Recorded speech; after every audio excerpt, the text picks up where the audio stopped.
أعوذ بالله من الشيطان الرجيم.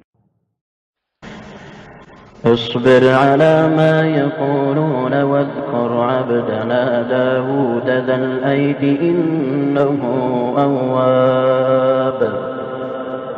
إنا سخرنا الجبال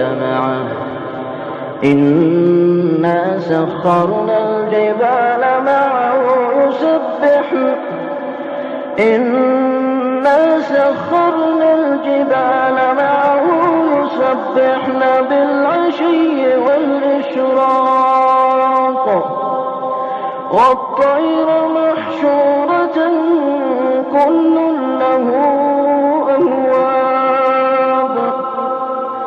وشددنا ملكه وآتيناه الحكمة وفصل الخطاب. وهل أتاك نبأ الخصم إذ تسوروا المحراب إذ دخلوا على داود ففزع منهم قالوا لا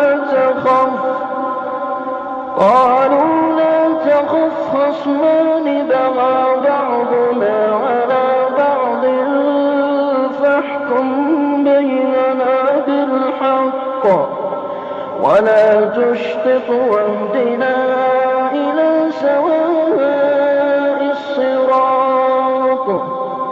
إن هذا أخي له 99 نعجة ولي نعجة واحدة فقال أكفلنيها وعزني في الخطاب.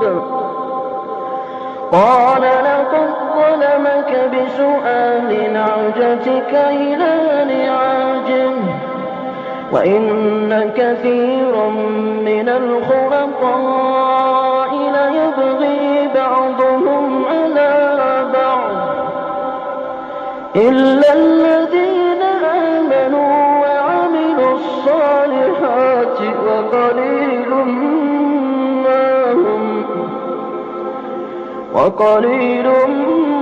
ما هم. وظن داود أنما فتناه